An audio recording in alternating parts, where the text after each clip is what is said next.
Epstein said this to me one time, but one day he pulled me aside and he said, Maria, look at this. You see all this? And I'm like, what? And he said, this room, all these decorators coming and going and all this stuff being, all this artwork and this beautiful furniture. You see it all? I said, yeah. And he said, I got it for $1.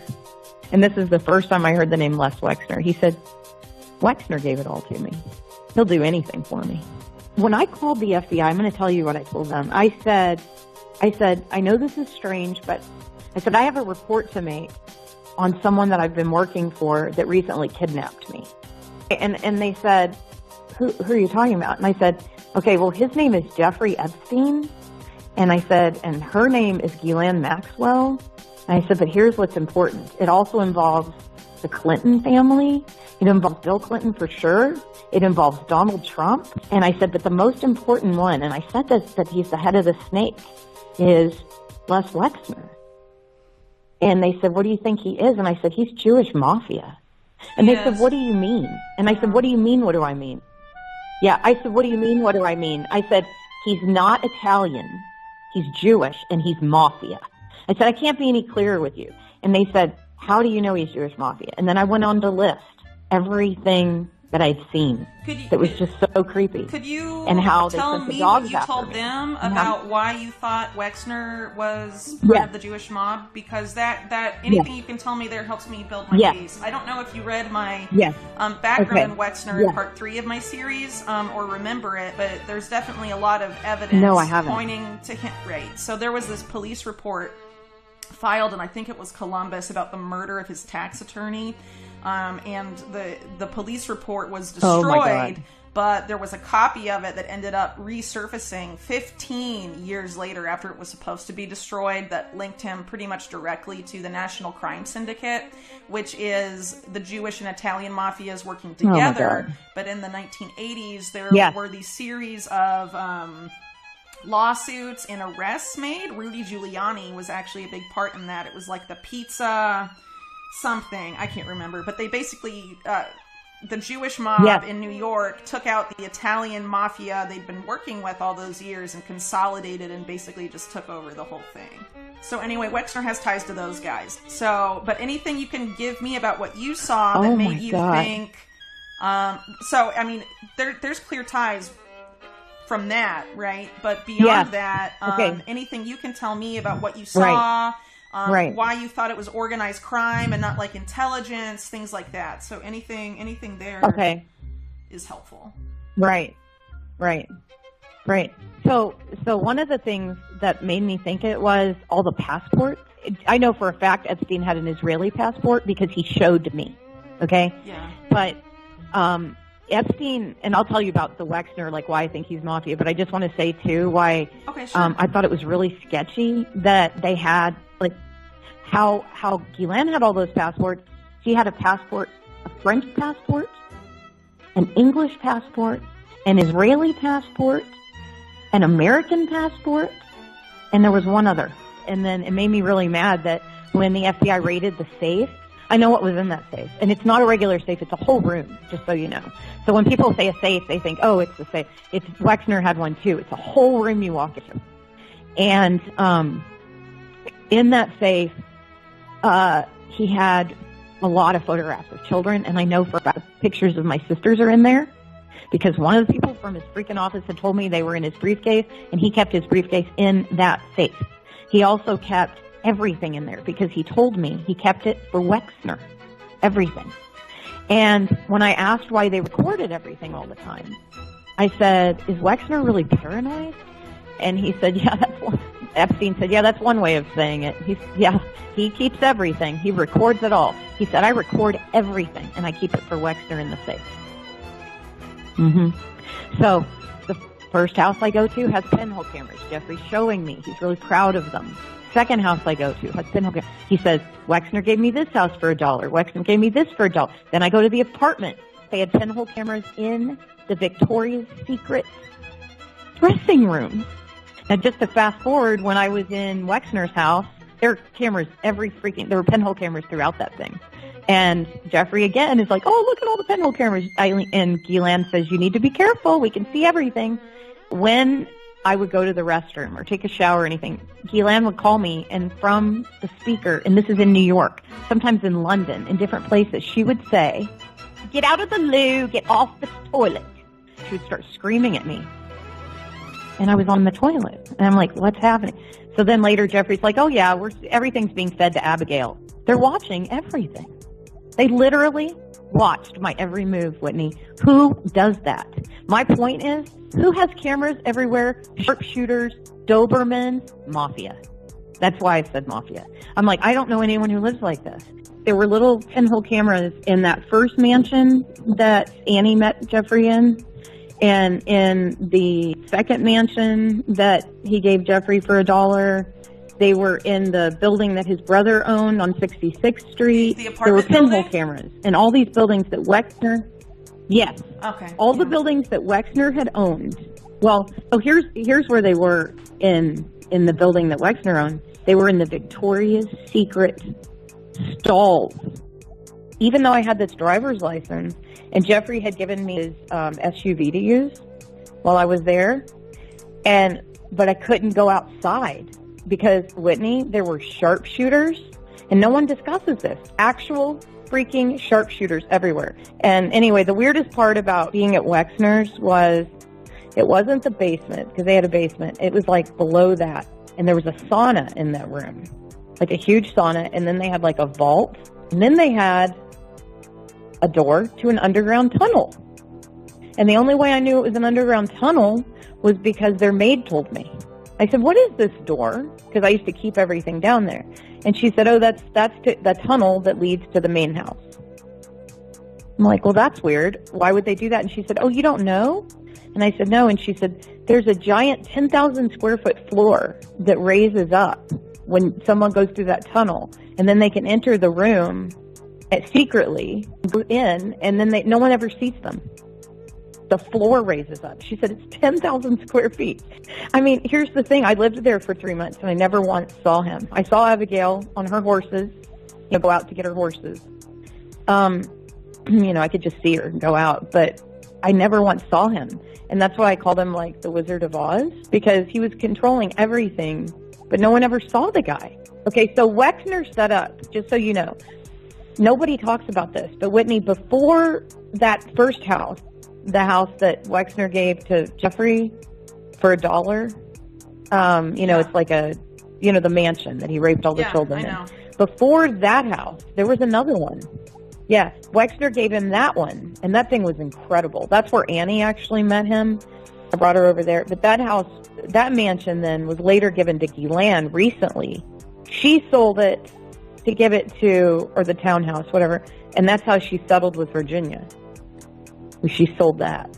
Oh my God, that woman. And she also had an apartment she took me to. So then she shows me all this stuff on the mantle. She takes me to the mantle. I'd never been in this apartment. It's on the Upper East Side. It was like probably 3,000 square feet. Really nice apartment. Like, I didn't have any friends that lived that well, but it wasn't like, showy like her other places. But she shows me on the mantle, and I'm like, oh, what's this? And she said, these are things my father took from the British Museum. And she's like, they're ancient relics.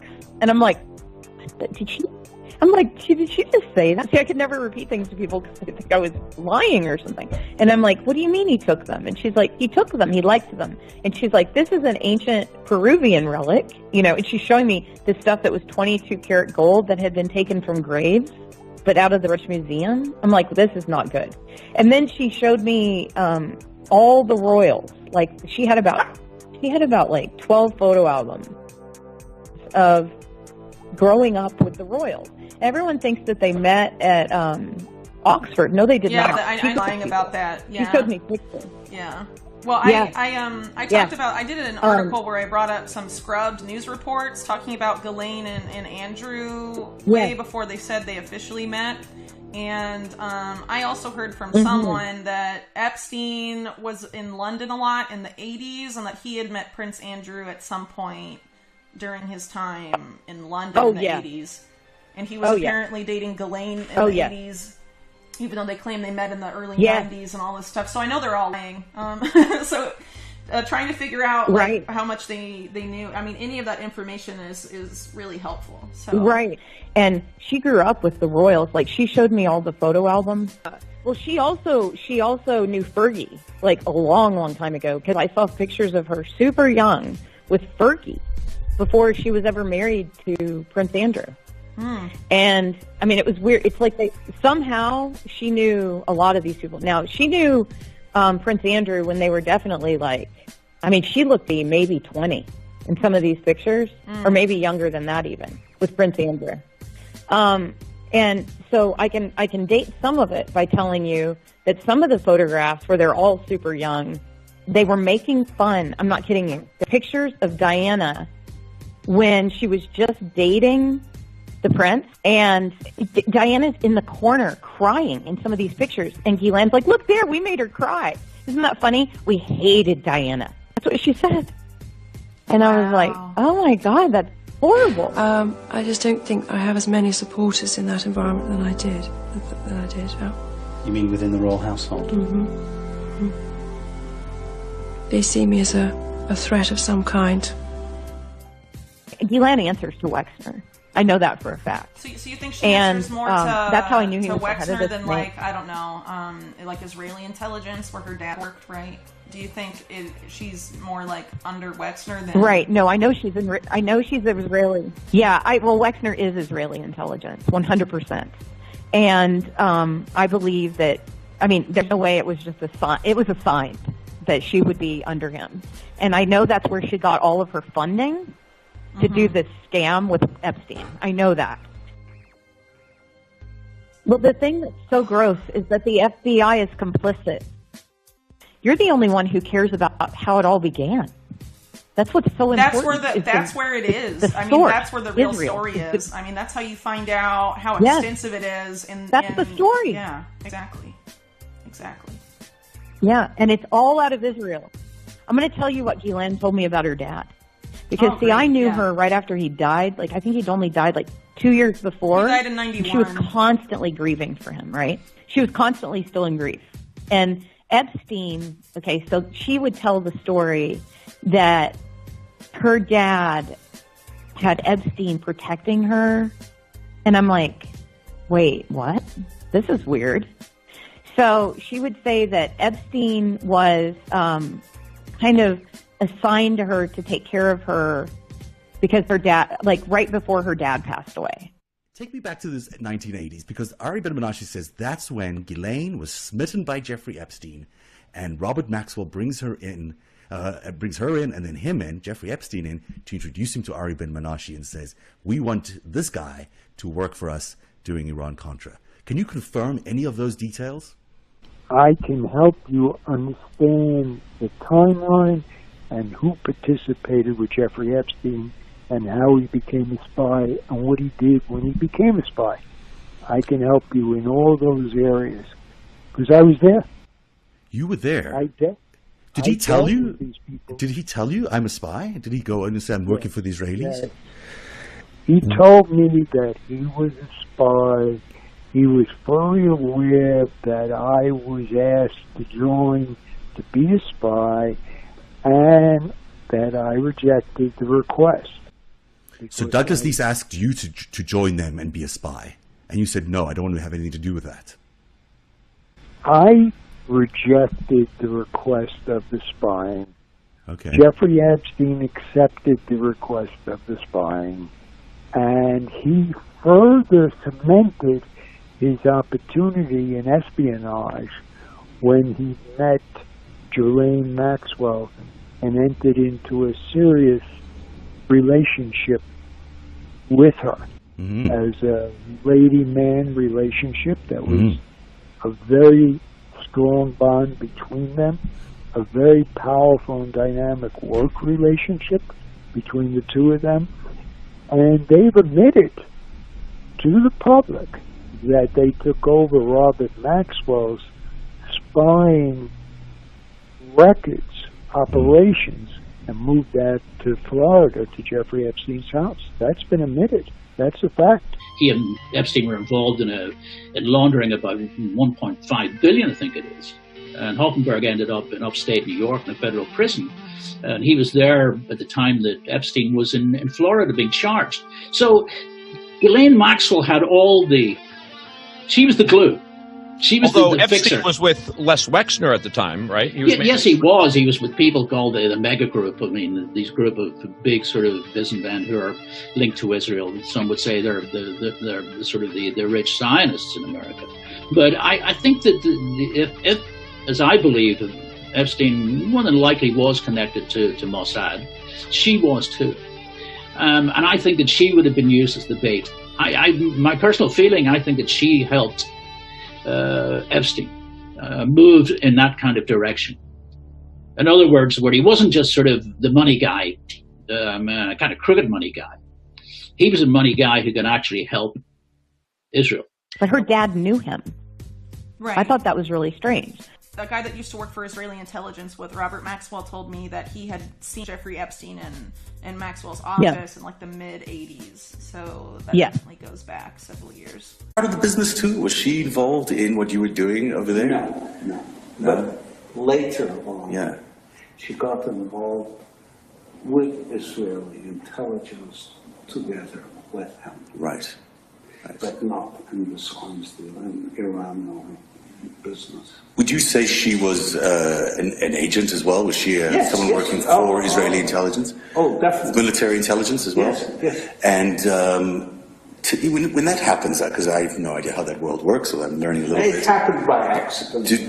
Do you get orders and you have to do certain things, or is it more like... No, you get projects. What really happened, my take on it, and the later thing, is that these guys were seen as agents.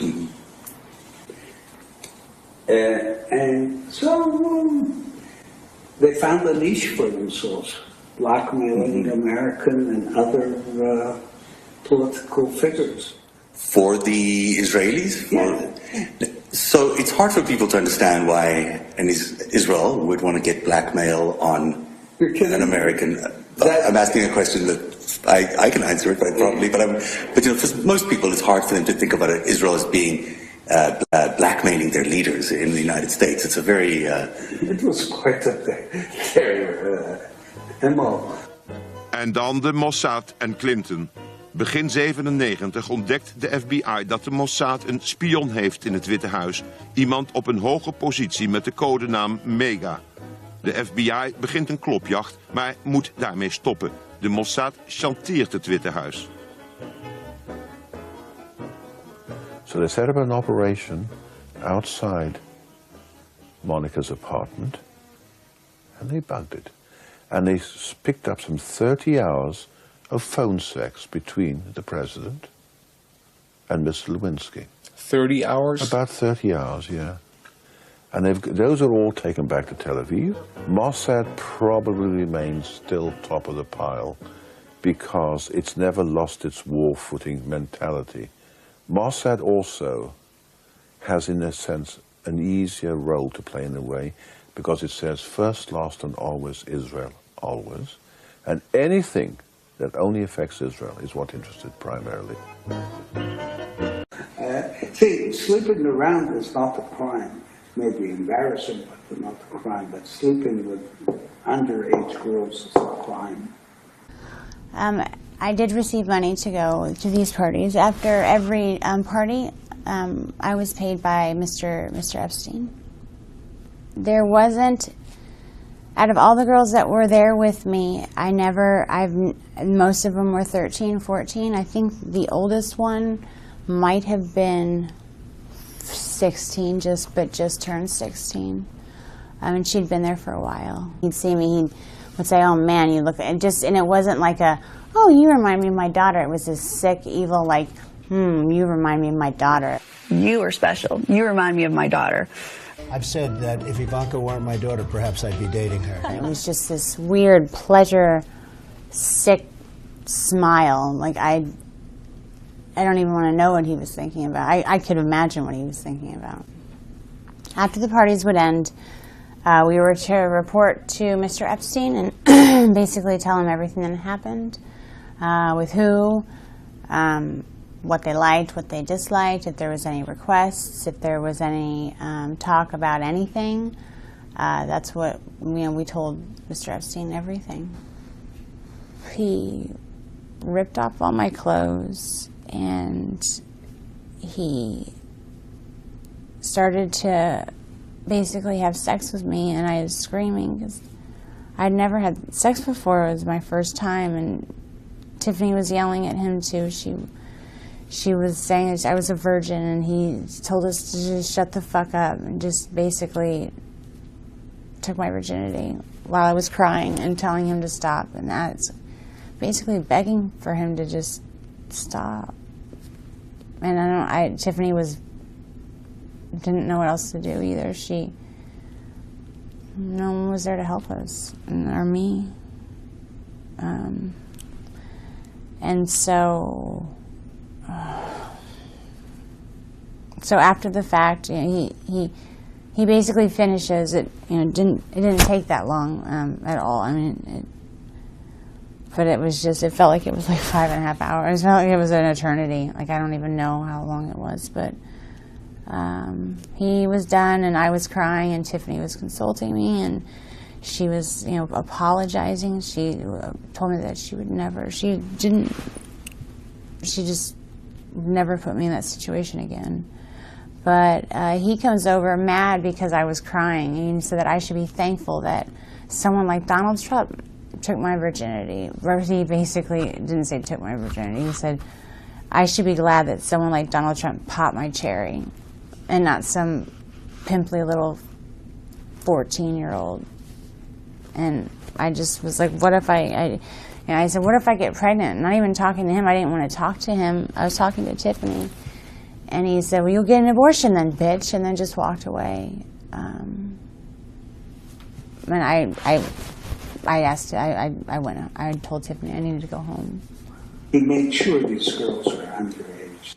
I have theories about who wanted him dead. Probably there were quite a number of people in the States wanted him dead, but I would think mainly the Israelis. Mainly? I mean, when you look at it, they have the most to lose from all of this coming out. Because you really didn't want the stories to come out about how they were blackmailing American politicians. No.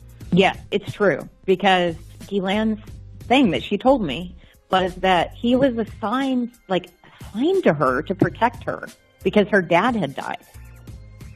And I'm like, who assigned you? You know what I mean? Like, what does that mean? And when she was showing me pictures of her dad and crying over them, I had to sit with this bitch all the time and go through photo albums and I know her really well. And I know how she operates. And that's why I'm so afraid that she's still on the loose. And I know who's taking care of her. I know it is the Rothschild. I know it is. And I'll tell you how I know. Because Lady Rothschild is ready to kill me. Because she's best friends with the Rothschild? She's going to sue. Is this who you're talking about? Lynn, yeah, Lynn Forster. She's calling me a liar because she's saying that she set Dershowitz. See, I saw Dershowitz coming in and out of the house. Yeah, she introduced Epstein. She's Dershowitz, saying apparently. it's not possible. She claims that anyway. She didn't. Yeah, she did not. She did not. But she wants to think so. So their story is that she introduced them as a gift from Wexner. Because every year Wexner would give a gift to Epstein. And this year, he's such a wonderful gift, Dershowitz. Look, I was introduced to him by the Lady Rothschild. So she gave him as a gift, But anyway, she said to me, he was assigned to me to protect me because my dad died. And I was like, I don't understand this. And I said, well, what happened to your dad? She said, those cunts pushed him. And I thought she said off the baby Ghislaine. So for years I thought it was the lady Ghislaine. He said those cunts pushed him off of the baby Ghislaine. People who knew him at the time, who worked with him, have said to me, Robert Maxwell thought he actually owned the Mossad like he owned newspapers and everything else. That he'd bought them with this millions of stolen money he was feeding to them and so on. With these incredible deals he was making with these people, he was bringing them to and so on. That didn't work with the Mossad. They thought he'd become, what we call a loose cannon. So then she says to me, my dad was a very powerful man, and, you know, he was very important. She said, Maria, you don't understand. And then she's showing me, like, who she grew up with and how powerful he was and how much money they had. And then she goes on to tell me, she said, you know, Maria, and this is true, she said, and she showed me, she had passports. Get this. I don't know how this is legal. She had a passport, a French passport, an English passport, an Israeli passport, an American passport, and there was one other. I'm trying to think of what the other one was. Get your passport to the ocean. So you will have 2 passports. And I was like, I thought you were only allowed to be citizen, like, of 2 countries or something. I didn't know. And she's like, oh, no, because of my dad. I'm a citizen of all these nations. Later, when she was talking to me about something one day, she said that the Rothschilds were the greatest protectors of her family. And she wasn't talking about Lynn Forrester, by the way. She was talking about the other ones. Yeah. His Majesty's government view with favour the establishment of Palestine as a national home for the Jewish people, and will use their best endeavours to facilitate the achievement of this object, it being clearly understood that nothing shall be done which may prejudice the civil and religious rights of existing non-Jewish communities in Palestine, or the rights and political status enjoyed by Jews in any other country. I should be grateful if you would bring this declaration to the knowledge of the Zionist Federation. Yours, Arthur Balfour. And here it is, the Balfour Declaration. What do you feel when you see it here? I genuinely feel it's one of the most extraordinary moments in the history of the Jewish people. If you think it took 3,000 years to get to this, and then you say, how did this miracle happen? It's the most incredible piece of opportunism. The people that are in her, yeah. Well, and Lynn she Forrester said they're the greatest. They've always been the greatest. Rothschild family, and that was in like the late '90s, early 2000s. So yeah, if she was talking about this to you before then, it was she through. Didn't mean her. No, it was through Ghislaine. I mean, it was that Lynn Forrester, I believe. Didn't she hook up through them? She met Evelyn de Rothschild, who's her husband, through Henry Kissinger, I believe, of Bilderberg. Yeah. Oh, through Kissinger. Okay. Yeah, of course. Clinton has a very warm friendship with none other than Lynn Forrester de Rothschild. You know Lynn, of the infamous Rothschild banking family. She was introduced to her Rothschild husband by none other than Henry Kissinger at none other than the 1998 Bilderberg Group conference. For real, that is how Lynn became a member of the Rothschild family, a family who has been under scrutiny for centuries for using their banking wealth to control the outcomes of wars and massive global shifts in power. You don't get more establishy than Lynn Rothschild. The other thing about Wexner is, I'm sure you know this, but this is something I noticed when Jim and I drove through, Ohio. As soon as you cross into Ohio from Kentucky or wherever, you get the first building you see is the Abigail Wexner Center for Women. I thought I was going to die. I was like, you got to be kidding me. And then their buildings dot the whole state. So no matter where you are, you see Wexner this, Wexner that. But then when you go to the bathroom, especially as you get close to Columbus, there's human trafficking signs everywhere, Whitney. Everywhere. So when you go to the bathroom in Columbus, on the door it says, do not speak to anyone, do not walk with anyone, go back to your car. I mean, there's like instructions on how to not be trafficked. Reports of human trafficking in Ohio are on the rise, according to a new report at the Polaris Project, which works to prevent human trafficking. It's happening all over the country. The state of Ohio, in fact, ranks 4th in the nation. Right here in the Buckeye State lies an underworld burning with sex and prostitution. Ohio, actually, in the United States, ranks as high as 4th in terms of the most prevalent use of sexually trafficked people. In Ohio, we see the average age of entry into sex trafficking to be about 15 years old. And I'm sorry, I don't believe in coincidences at all. I don't believe in them. And years ago, when I was in hiding, I was listening to this show, and it said, did you know that all human trafficking begins and ends in Columbus, Ohio? Isn't that interesting? And I'm like, what? I had no idea in Columbus, Ohio. What? So human trafficking from the United States, even if they get the kid from Phoenix, before they take him to Mexico, they go to Columbus. What are the chances? I mean, wow. He owns Columbus, and it's the hub. Now, it's not the number one, LA is the number one center for human trafficking now, but at the time it was Columbus, and it's still Columbus is number 3. It's not the third biggest city, and it's also the place where they all go. They all go to there before they leave the country or go to wherever they're going. They go to Columbus first. Why? Why do they take everyone to Columbus first? And, I mean, the fact that they watched me like that Abigail, I had to get her permission to go outside. One day, I went outside and without asking first, and a pack of Dobermans came towards the door, like flying. I got inside. I had a Yorkshire Terrier, and they would have eaten me alive. And I'm not afraid of dogs at all, but these dogs are trained to kill. And so I didn't go back outside for like a month. The victims of former Ohio State University Dr. Richard Strauss are demanding a federal and state investigation into the Wexner family. The letter to the state attorney general and U.S. attorney general claims Les and Abigail Wexner assisted in the cover-up of an assault victim. Now, this is the letter that requests an investigation into the allegations of Maria Farmer. She claims she was sexually assaulted by Jeffrey Epstein in Wexner's home back in 1996. The letter states that Farmer was forced to stay on the property by Wexner's security team. A Wexner family spokesperson said the Wexners had no knowledge of Farmer and never met her.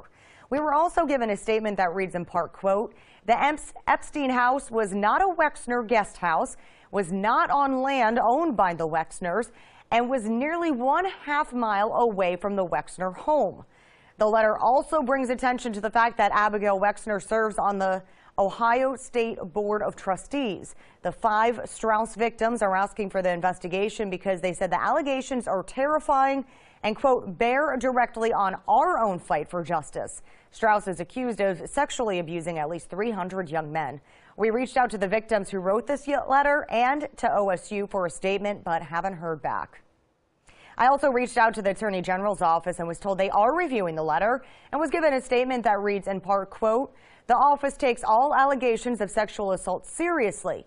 In Ohio, primary criminal jurisdiction rests with local prosecutors and police agencies. The Attorney General only has authority over such matters when invited in by local authorities. And who has like a tunnel under their house and the floor raises up? I think Jeffrey just did his bidding for Wexner in whatever way he wanted. I think Jeffrey did whatever Wexner wanted. And he provided Wexner not only with boys, but with girls. But really quick, you sort of mentioned that you knew that Wexner had some sort of Israel tie and that Ghislaine was working under him. Can you elaborate on that? Do you think he had ties to Israeli intelligence? I would ask Mr. Dershowitz to also address the topic of Zev Shalev at Narrative, the Israeli-born former CBS News executive producer, and Whitney Webb, who have reported that Jeffrey Epstein was being run by Israeli military intelligence as disclosed by Ari Ben-Menashe, and the allegations in the book Robert Maxwell, Israel Super Spy, that Ghislaine Maxwell's father, Robert Maxwell, was a KGB and Israeli intelligence agent who worked with the Red Mafia and Mogilevich to set up money laundering instruments around the world. So, Mr. Dershowitz, your background in defending Pollard and then Epstein suggests that you might be an agent of a Russian-Israeli axis. So I would ask you to address that from a Jewish American patriot of conscience perspective. That's me. Okay. Epstein working for the Mossad. What intelligence agency would trust Jeffrey Epstein? Yeah. Okay. And why do you think that? So I absolutely do. So, okay, so this is why I think it. So Jeffrey and Ghislaine, they were at the estate. They came like 3 times to visit Wexner while I was there. And they would go meet with him, and then they'd come back. And Ghislaine said they were working on all these Israeli charities. The leadership is the most precious commodity. I established the Wexner Heritage Foundation because I thought it was terribly important that the lay leaders of the Jewish community be intelligent, educated, informed.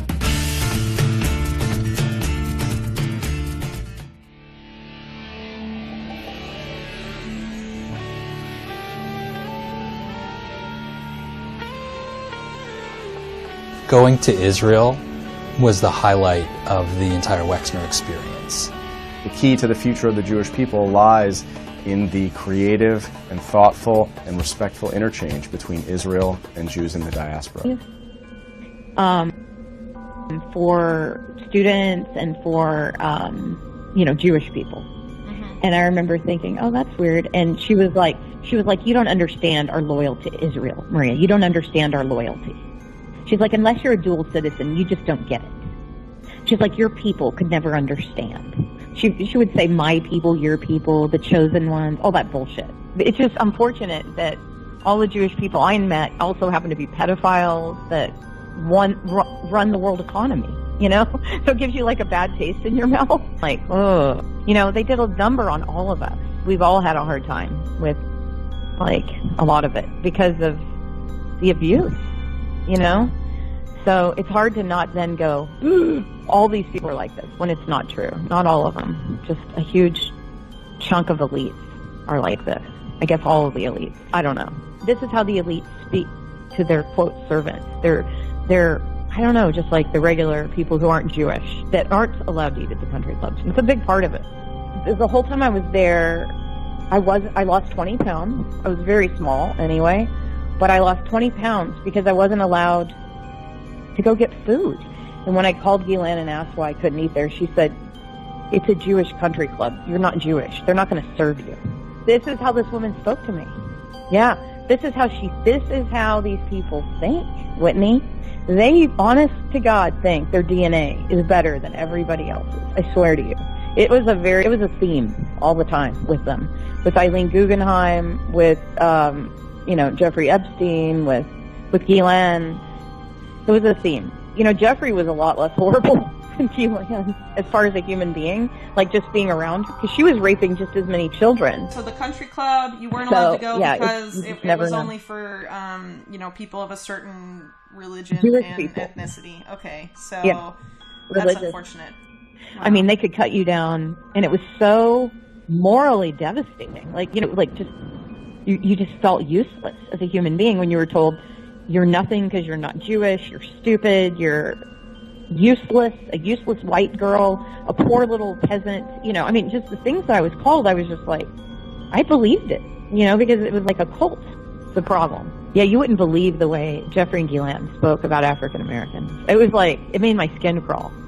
Anybody who was not Jewish, and you're right about this, but the way they spoke about them, it was really horrifying. And it showed me a great deal about how these people truly believe that they're chosen to do something here. I don't know. It's unbelievable to me. I mean, and it was every one of them, the way they spoke. And one time I heard Isabel say to her mother, Eileen, Mommy, why do you call Maria a nobody? And she said, honey, Isabel, Maria is not a Jew. She is a nobody. Wow. Well, it is worth so you can see why for about 20 years. That type of stuff I might actually include just because the Maxwell family have you ties should include to this it. group You that's, should include it. What's it called? Chabad Lubavitch. And group openly talks about how only Jews are human and the rest of human beings are like cattle, basically. בעזרת השם זה יחזור. הם ירצו הגויים להיות עבדים שלנו. זהו הרב אליעזר קשתיאל, ראש ישיבת בני דוד בעלי. הכי טוב להיות עבד של יהודי. הם שמחים להיות עבדים, רוצים להיות עבדים. הישיבה הזו מיועדת לבוגרי המכינה הקדם צבאית, המוכרת והיוקרתית בציונות הדתית. רבים מהם מגיעים אליה לאחר שהם מסיימים שירות צבאי. במקום שהוא יהיה סתם מסתובב ברחובות ועושה שטויות ואלימות ומזיק אחד לשני. עכשיו הוא עבד, החיים שלו מתחילים להתנהל. לפי הרב קשתיאל, האדונים הם היהודים, העבדים הם הערבים. החלוקה לא מקרית, זה עניין ביולוגי, בעיות גנטיות. יש מסביבנו עמים כאלה, בעיות גנטיות. תשאל ערבי פשוט, איפה אתה רוצה להיות? הוא רוצה להיות תחת הכיבוש. למה? כי יש להם בעיה גנטית, הם לא יודעים לנהל מדינה, הם לא יודעים לעשות כלום. תראה איך הם נראים. והנה התורה כולה, תורת הגזע. בוודאי שיש גזענות. מה, אנחנו לא יודעים שיש גזעים שונים בעולם? מה זה סוד זה, מה זה לא נכון? זה נכון, מה לעשות? בעוד יומיים עם ישראל יציין את יום השואה, בין היתר את החלוקה של הנאצים לגזעים, עליונים ונחותים, והנה בגרסה העברית. כן, אנחנו גזענים, אנחנו מאמינים בגזענות. נכון, יש גזעים בעולם ויש תכונות גנטיות של עמים, וזה דורש מאיתנו לחשוב איך לעזור להם. יש הבדלים בין גזעים, וזה בדיוק סיבה להשית עזרה. מי שמחה להחליט מי זה מי? אני רואה שאני מגיע להישגים הרבה יותר מרשימים ממנו. Yes. Well, this is another thing Ghislaine said. Well, Ghislaine did make it very clear to me that Annie was very lucky to be able to carry a Jewish baby. That was another thing. She said she would have been so lucky. See, they constantly made it very clear to me. You can't eat at the country club because you're not a Jew. You can't, and I mean, it takes people, it's like they get hit with a soccer ball in the gut. I've told every news network. And they go, oh, we can't talk about that. Let me be very frank with you, Amy. We have to say the truth. The Israeli lobby, the Jewish lobby are by far too strong and too aggressive. It's not good for the Jewish community. It's not good for Israel. But the Israeli propaganda and the Jewish propaganda in recent years made it as a systematic method. Whenever anybody dares to raise questions or to criticize Israel, he is immediately and automatically labeled as anti-Semite, and then he has to shut his mouth, because after this, what can he say? Yes, it is legitimate to criticize Israel. Yes, it is legitimate to raise questions, and this does not mean that we are anti-Semites. We are not ready to play this game anymore in which they shut our mouths with those accusations, which in most of the cases are hollow. But I saw the other day a congressman say that nobody should question the relations between the United States and Israel. Excuse me? Nobody should question the relations between Israel and the United States. Here from Tel Aviv, I claim that those relationships are corrupted and are bad for peace and bad for Israel for the long run, because the United States let Israel go crazy, continue the occupation, do whatever it wants, and get this automatic and blind support. And this may be you don't want to hear, I don't know. And I certainly don't want to hurt you on your show. You have one of the best. You're fair. But I believe that Israel has a powerful stranglehold on the American government. They control both members of the House and the Senate. They have us involved in wars in which we have little or no interest. Our children are coming back in body bags. Our nation is bankrupt over these wars. And if you open your mouth, you get targeted. And if they don't beat you at the poll, they'll put you in prison. Of course, you can't talk about the truth, right? You can, but most people just won't. And I think it's a huge part of it, because this is a problem. This elitism is very deep. The thing of it is that Jews shouldn't marry Arabs. Shouldn't marry Arabs. Yeah. Why do you feel strongly about that? Because Jews is a special nation that God gave it to the Jews, and we don't want Jews to get mixed up together with a different nation. גם ככה ערבים, מקסימום. אוקיי, בסדר בעברית? פשוט מאוד, צריך להיכנס לשטחים, וכל מחבל שעושה פיגוע צריך להרוג אותו, צריך להרוג את המחבלים, ואז הם יפחדו ולא יעשו לנו בעיות, והכל יהיה בסדר. הם יהיו בכפרים שלהם, אנחנו נחיה פה, לא צריך להיות ביחד, והכל בסדר. And these are the people pushing racism. But I know a lot of Jewish supremacists, they're all elite. And they're all connected, and they're all in big groups, and they are the biggest supremacists I've ever met. I'm there to put terror on people in Palestine. I'm there to police every minute of their life. I'm there to take their life and control it, to go into their houses in the middle of the night, to arrest them, children, adults, women, young men, take their life sometimes, responding to protest, to any resistance, to us, with a very, very hard violence, with rubber bullets, with of course not rubber, but real bullets, just covered with a little bit of rubbers, or tear gas canister, or sometimes live ammunition that will take the life of one of the kids in Hebron at the time that I'm there. I'm later, after his life was taken, as order to make sure that nobody from his family getting out of the home to the funeral, make sure that everybody is under curfew because the Israeli army is afraid of revenge of the family and the relative. So I'm there making sure that the family does not leave the house. And as the father come out to understand what's going on, we arrest them. And when the mother of the child that our unit killed just a night before that, coming out and starts screaming at us in Arabic, in words that I didn't understand at the time, I could understand every word she was saying, because her screaming was exactly like the screaming of my grandma when I was growing up and she was dreaming on Auschwitz. Quote, I was ready to throw a brick at her head and kill her. In my opinion, all the leftists are Israel haters. Those people have no place in our country, both the Arabs and the leftists. Iran, as someone who grew up in Israel, is this type of sentiment more common than not?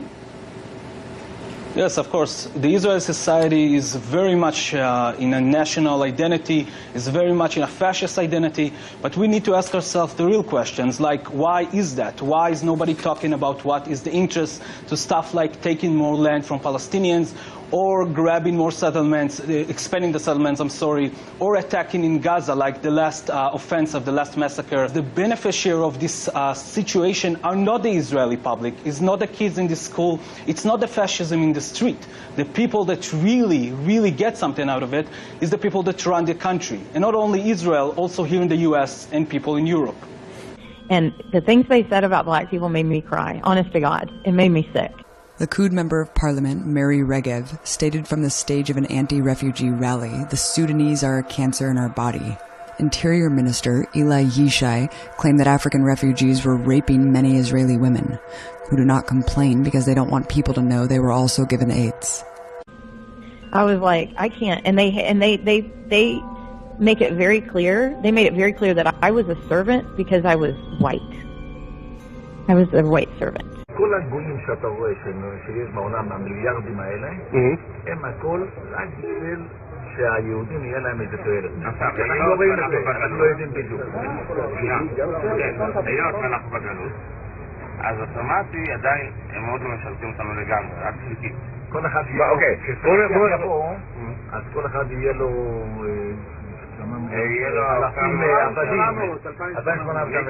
בינתיים המשיח לא כאן, אז איך הם משרתים אותנו? הם בונים לנו רכבים, דירות, בניינים, הם בונים את זה, למה? משרתים את היהודים. אבל יש גם יהודים שעושים את זה. Yeah, it was made very clear to me. No, you're just a servant. You're white. Just like, let me tell you something. If I walk out of here not, at all racist, it's a freaking miracle, because I'm still, I struggle every day with it. I'm like, oh, I was so abused. It's just, I guess it could have happened from any group, but because they're the ones that happen to control the world, it's hard. It's really hard. Like this specific group, of elites. And the other thing that pisses me off is this whole anti-Semitic BS, because they called Bernie Sanders anti-Semitic. Oh, you know what I know. mean? Like, when is it going to end? Sanders an anti-Semite.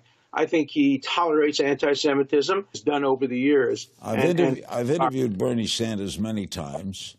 I've never heard him make an anti-Semitic comment. And then, Alan, he's Jewish. So is Norman Finkelstein. So is Noam Chomsky. So is Gilad Atzmon. Some of the worst people in terms of not promoting Jewish values are Jews. That's no excuse. Karl Marx was a Jew, at least a Jew by heritage, so that's no excuse. Like, it's out of control. Plus, and the whole I'm really one of my best you friends. You can't say that, even though you just mentioned that what Ghislaine told you, right? And Sheldon Adelson, he's on video saying all I care about is being a good citizen of Israel, and he's the top political donor in the United States. I am not Israeli. The uniform that I wore in the military, unfortunately, was not an Israeli uniform. It was an American uniform. All we care about is being good Zionists, being good citizens of Israel. So the fact that you're not allowed to talk about it, I think, is very troubling, right? So, but anyway, I want to go back to some of what told you about, at least like intelligence stuff, and what you heard about like Israel and Israeli intelligence. Well, let me tell you what she said about her dad. That's right. Mm-hmm. Yes, she said about her dad's funeral too. She told me, she said he was such an important person for Israel that they gave him a state funeral, and she went on and on and on about his funeral ceremony, and she showed me pictures of like what a big deal it was. And she said they murdered him, that Israel murdered him. She said the CUNPs murdered him, as she's telling me about this. So like she's saying Israel murdered their assets. They do that. I don't know. That's what she believed. And yeah. Now, why do you say that Ghislaine would have been involved with Mossad, considering what happened to her father? Well, people said she was one of the Maxwells who felt that her father was murdered, but they all suspected that there was a case of murder. I thought after talking to Chef Andy that he jumped off the boat, because Chef Andy was like, Maria, that guy was the biggest criminal in history in London, and he had stolen so much money that I think he jumped. And this memorial in Jerusalem proves it. Lonely, burdened by debts, and facing exposure as a fraudulent bankrupt, Robert Maxwell retreated during his last days into memories of his childhood and origins. And I was like, oh, okay. Because, this is just his opinion. But Andy knew all of them. He knew Wexner before Wexner and Epstein were working together. So that's why he's the Holy Grail, I'm telling you. I'm going to send you his photo and his information. If you can get that guy to talk, oh my God. But anyway, he's Jewish too. I was the only non-Jewish employee. That was the other thing. They wouldn't have people around that weren't Jewish. It was really weird. They go to, the only people, now of course all the people they raped were never Jewish. That was another rule, I think. I mean, maybe it wasn't a rule, but it seemed to be.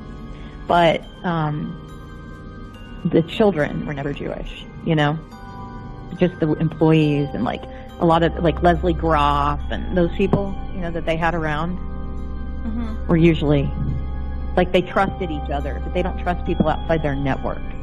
So it's not just that they're Jewish, it's that they're connected. I mean, it's so obvious. I know she's in England with the Rothschilds, and I have never been wrong about one aspect of this case, Whitney. I have never been wrong about it. And she's not in Israel. She is in England, and I know she's being protected by that evil monster family. They did definitely want to kill me for a long time, and now I'm not that important to them, but I'm not a very good thing for them to be, to be speaking out. Oh my gosh, that woman is the most dangerous asset for Israel that you can even imagine. I mean, she is so dangerous. By 1995, they were full-time, she was full-time, what she called the lady of the house. And she was full-time getting children for him. Full-time. I mean full-time. And the other person who was always going around with her, this is really weird, Donald Trump's ex-wife, Ivana, was always in the car with her. I mean, constantly. No one, not one news organization will mention that. I want Ivana Trump to explain herself. That big old cow. Explain yourself. Why were you going out acquiring children with this woman? Because they'd come back and there'd be a pile of kids. Wow. That woman is awful, that Ivana Trump. She was in they would go, what would happen is she'd say, I'm going out with Ivana, and she would say, Maria, come along. And I would ride in the limo, and the driver knew what they were doing. We would go in the limo, and she'd be chatting with Ivana, and then she'd go, oh, wait, hold on, I see someone. And she'd run out and, talk to a child and exchange information with them, and then come back. And then that child would be, the next day at the house. Victoria's Secret. I asked her about 10 times because I have OCD. And if I don't understand something, I'll just keep asking it. And so I would say to her, why are their children modeling for Victoria's Secret? They don't even have breasts, And she's like, oh no, we need nubiles for Victoria's Secret. We need that was the word she used constantly, nubile. And I admit that I didn't know what it was, so I looked it up and I was like, that's kind of gross. Why do they have to just have started their period to model? There are only 30 women that have come forward. 30. I saw I'm not kidding, I'm very disturbed by this part. I saw at least 5 girls come in that house a day. It's in the thousands. Where are they? Are they dead? Brad said he knows of 500 just in Florida. We can't find them. Where are they? These children were between, thousands. I was there a year and I saw thousands of little girls, it was so exhausting, Whitney. They were in his offices. There were just constantly little girls there. Constantly. Wexner is Israeli intelligence, 100%. He's the head of the snake. She was like, you don't understand our loyalty to Israel, Maria. You don't understand our loyalty. Oh my gosh, that woman is the most dangerous asset for Israel that you can even imagine. I mean, she is so dangerous. Illustration for the FBI. And it shows all these perpetrators, and it's based on Bosch, a painting, from long ago in the 1500s. It's based on a painting he did called The Garden of Earthly Delights. But I did it more like from a child's eye, so that, children would see heaven on top and hell on the bottom and earth in the middle. So this is what I did, and I'm going to walk you through it. This is Gloria Allred, and here, let's see if you can see her. There you go. Yeah, great. She's really like Satan, okay? And then you have up here Jeffrey Epstein. He's in a little UFO stuck on a NASA tower. But I'm just going to walk you through this slowly. And you can see some of the perpetrators. And Alan Dershowitz, he's not wearing his underpants. Alan Dershowitz.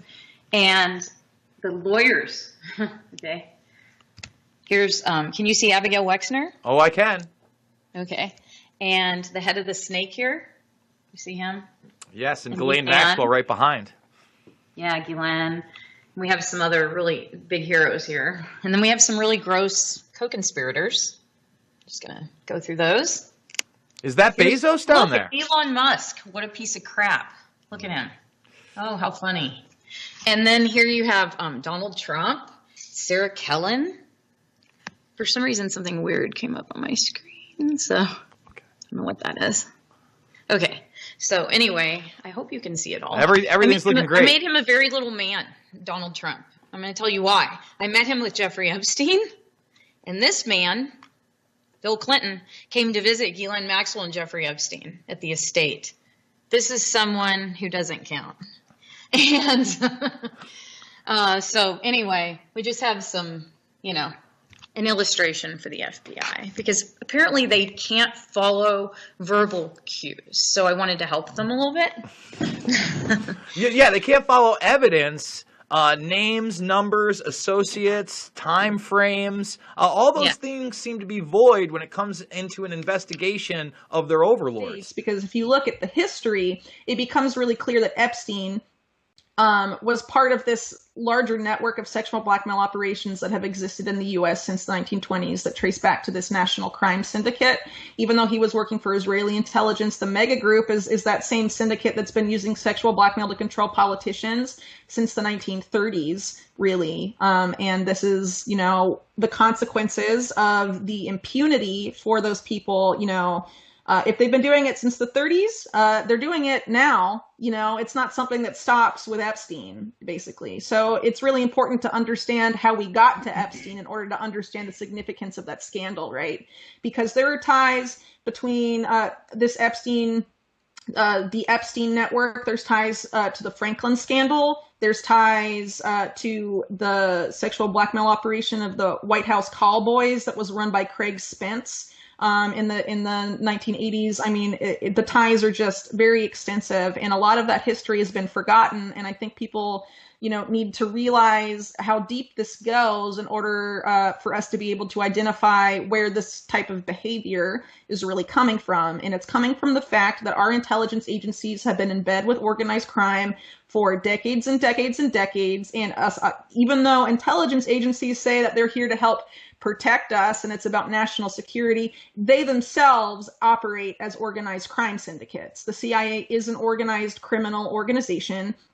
They do drug trafficking, human trafficking, gun running, you name it. Just look at Iran-Contra. There's numerous other scandals of the CIA doing stuff like that, right? Their currency is secrecy, and it's blackmail. And it's not just the CIA that's like this. It's Mossad that's like this. It's pretty much every intelligence agency on the planet.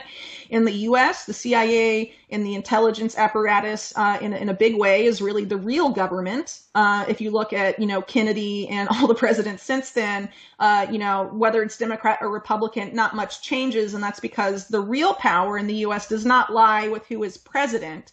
It lies with these organized criminals that rule over us. And this is crucial to understand so that people stop buying into the left-right paradigm. It is fake. Both parties are controlled by these same people that were really behind Epstein and all of this mess. And this is who sets policy. And until people start to realize this on a massive scale, we will be just walking further and further into this nightmare that these criminals are creating for us. They've been involved in our stealing our technology for many, many years.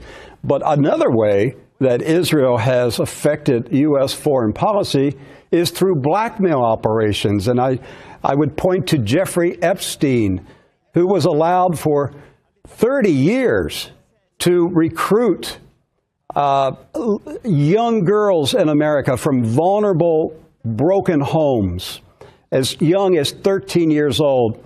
And Mr. Epstein, who I believe was a fake billionaire, I do not believe he was a billionaire. I believe he was an actor, an imposter on behalf of the Israeli Mossad. Mr. Epstein then lured powerful, influential American men into his various mansions so that they could rape the girls. The sexual acts were videotaped, and the videos were sent to Israel for blackmail operations against Americans. If it were proven, what would the U.S. establishment do? Nothing. Nothing. Too many American leaders have been videotaped by Jeffrey Epstein.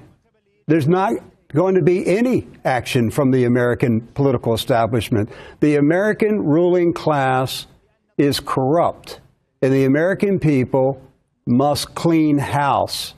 Both parties, both political parties in America are controlled by Zionists.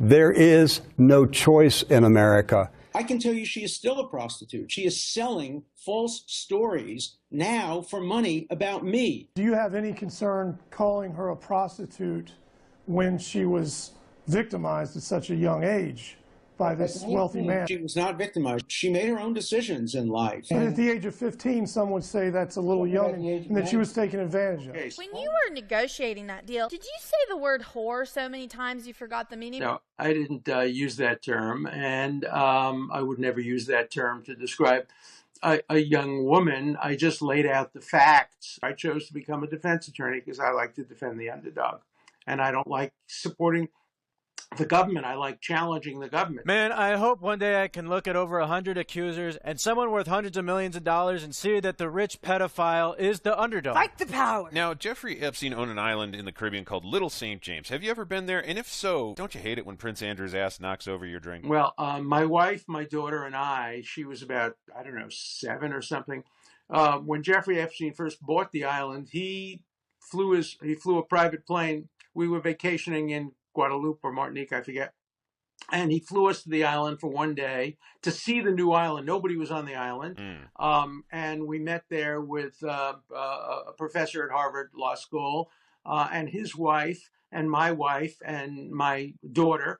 We spent one day there. There were no young people there. There were no girls. There were no women. That's a big relief you weren't there during Epstein's 20-year alleged pedophile phase. No, I never was in any area where Epstein was, where there were ever any young people or any misconduct that I ever saw. The same is true, again, president of Harvard, president of the United States. Well, that's a convincing defense. Nothing could have happened, Ma. Bill Clinton was there. Now, Jeffrey Epstein was known for gathering blackmail material on his visitors, which brings us to tonight's sponsor, Pleasant Dreams Natural Sleep Aid. Do you have trouble sleeping because you know Jeffrey Epstein's tapes are out there somewhere and could instantly destroy all you hold dear? My greatest wish is that Jeffrey Epstein took tapes of everything, because that would prove conclusively that I was not on any of the tapes. Alan, we're doing a sponsored piece here. Just give me a moment here. He has to read the sponsor. Then reach for Pleasant Dreams Natural Sleep Aid, because these days nothing just disappears. Now, the alleged victims say that they gave massages at Epstein's residences that turned into abuse. You've said that you've only received one massage at Epstein's residence. My wife had a massage.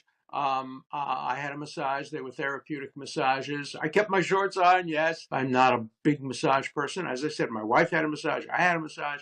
That was routine. When you went to Epstein's places, he offered massages. And obviously, when he had them, they were not just massages, but when he offered them to people like me and my wife, they were therapeutic. I mean, it sounds normal enough. After all that, anyone else feel like a boiling hot shower? Yes, sir. Yes. Hit it, Phyllis. Oh, God, okay.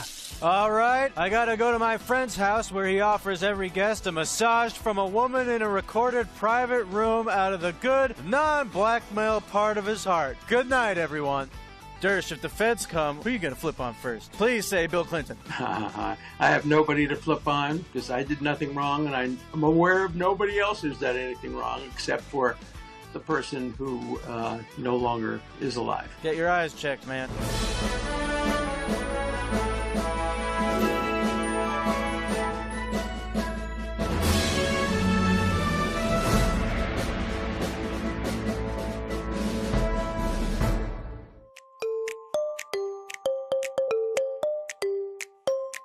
It would be really disappointing. Not really. But it would depend on what was inside the magazine. I don't think Ivanka would do that inside the magazine, although she does have a very nice figure.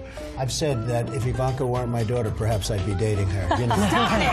Oh, it's so weird.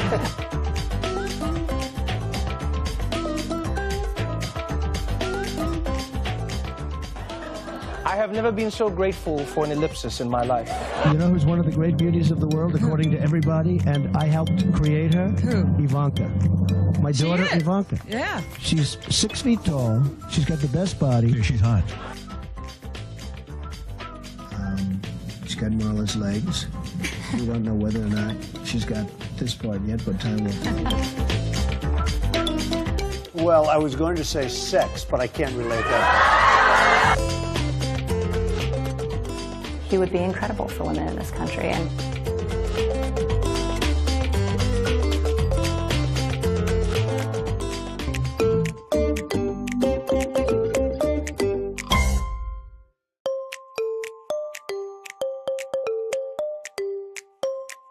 it would be really disappointing.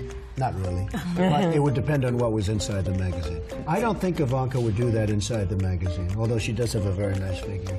I've said that if Ivanka weren't my daughter, perhaps I'd be dating her. You know? Stop it! Oh, it's so weird.